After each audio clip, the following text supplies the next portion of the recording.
guys, it's Sam from Raggedy Bits. I'm just going to share with you today a really simple, easy way to get your kitchen pantry all nice and organised by applying vinyl labels to your canisters, whether they may be made of glass, plastic. It's really easy for these labels to be applied to any sort of flat surface. So the jars that I'll be using today are Ikea jars, and I'll put all the links below for where you can find those, obviously in Ikea, but also for the labels as well. So I hope you enjoyed today's tutorial.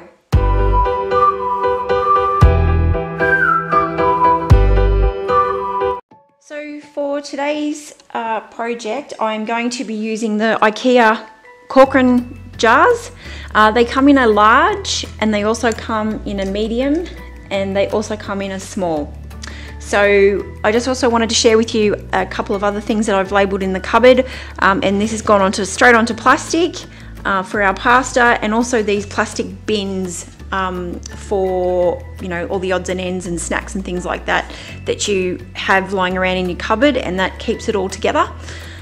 You can also apply them to tags like this. Obviously this isn't a pantry label, but I do have number labels over on the blog as well. All you do is just pop a bit of twine through the top and then just add it to your storage bin like so. So there's so many possibilities just to get things nice and organised in your pantry. So when you receive the labels, they all come pre-cut with the transfer tape on top. So all the hard work's done. The equipment that you need to have to apply these labels is just an old store card. You can also buy special tools from the cutting machine places like Cricut and Silhouette, but I just always try to look for things that, you know, sort of do the same job but don't cost money. So there's a little trick for you. So today I am going to apply the nuts label to the smaller jar.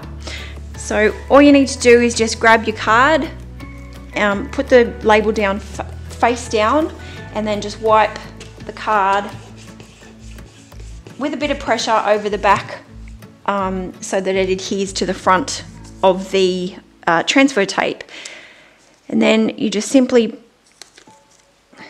sometimes it's a little tricky with my nails, you just pull it off like so,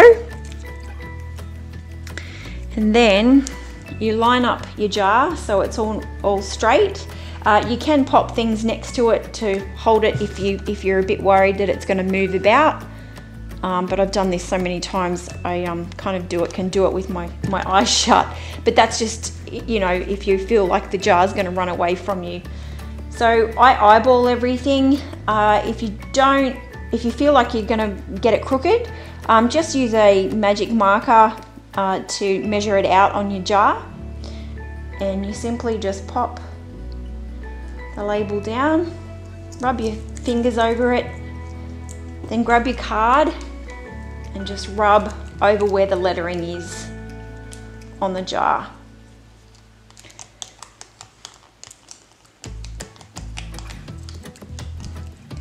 You just do this for a little bit. Just make sure you do the side bits as well. You just grab the end of your transfer tape and pull it off, and then rub your fingers over the top just to make sure it's all adhered. If you want to, just press lightly with your card, and then it's all done. Thank you so much for watching today. I hope you enjoyed this quick tutorial on how to apply the labels to certain surfaces. I will leave the blog post tutorial link below, and also a link straight to the Farmhouse collection labels that I have over in my shop. Feel free to ask any questions. I'm happy to always answer, and don't forget to subscribe to my channel for further DIYs and painting projects.